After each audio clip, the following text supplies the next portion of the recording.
Welcome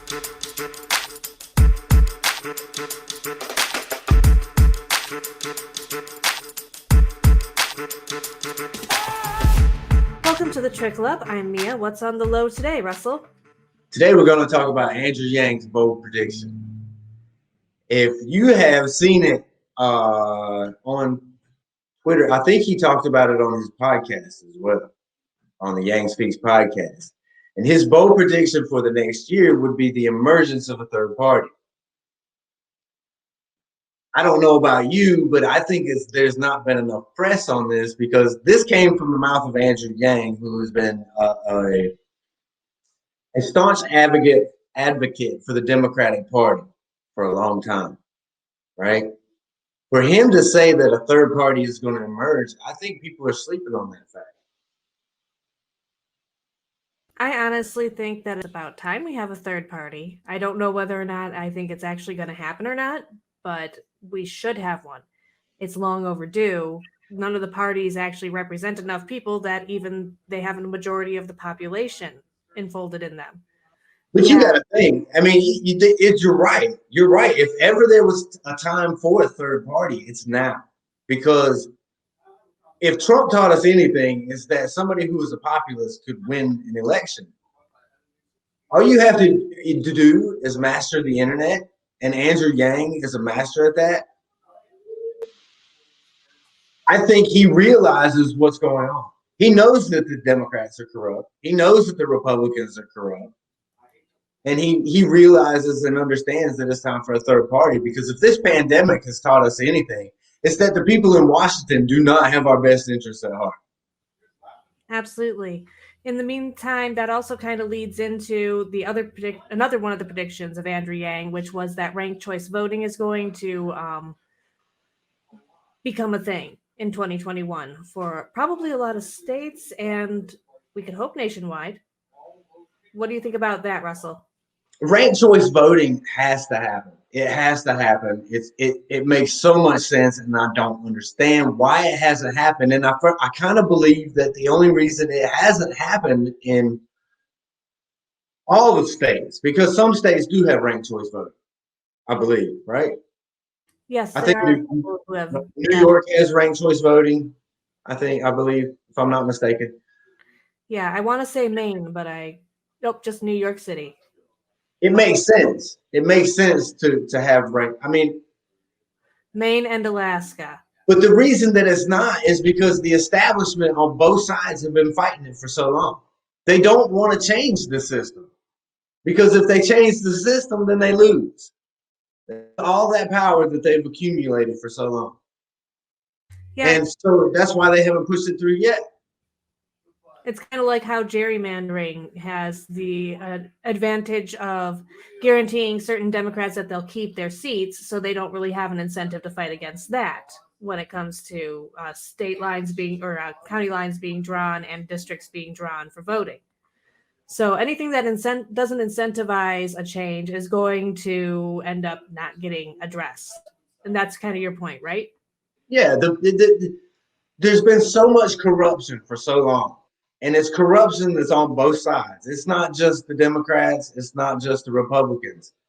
You know, as I come from the conservative side, and I was, have been a lifelong conservative, consider myself a lifelong conservative. And when I changed over to the Democratic side for Andrew Yang, I knew what I was getting into, because you hear the stereotypes that it's the Democrats are a certain way. But when I got over here, just to see the infighting on the Democratic side is just unbelievable.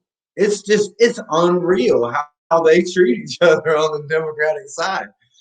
And ranked choice voting must happen. That's why democracy dollars made so much sense. Yeah, I think that's also part of why we're so divided in general also.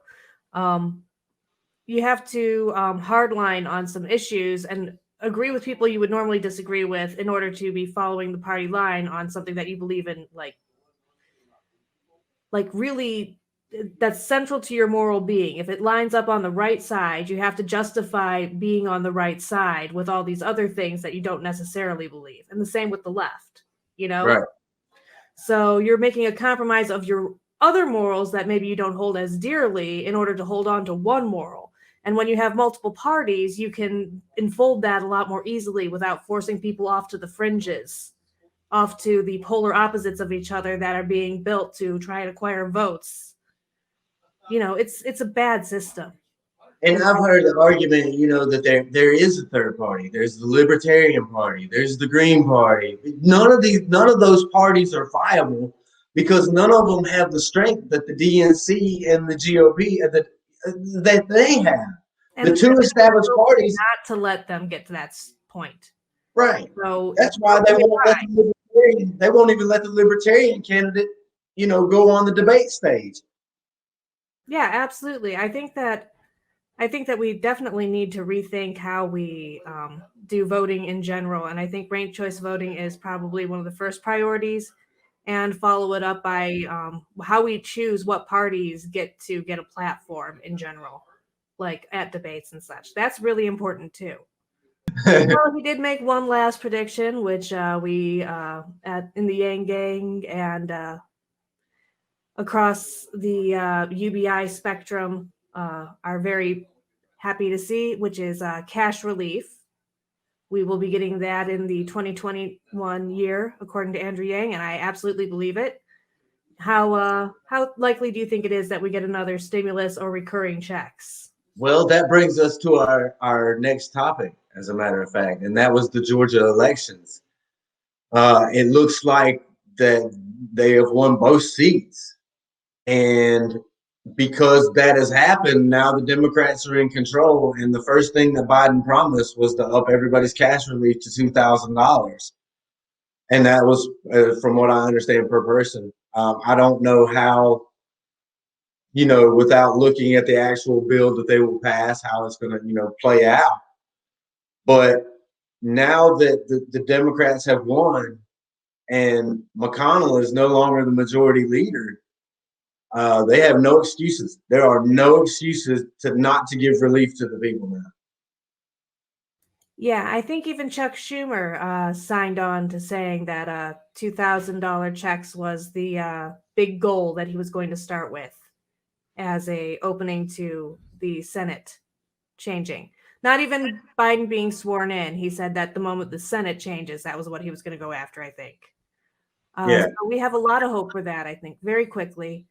And with that, we can start pushing towards better compensation for these kinds of problems, for this kind of economic downturn in the future. Yeah, I don't necessarily think that reoccurring pandemic payments are going to be a thing, even though the Democrats are in control, because they're going to find a lot of opposition to that.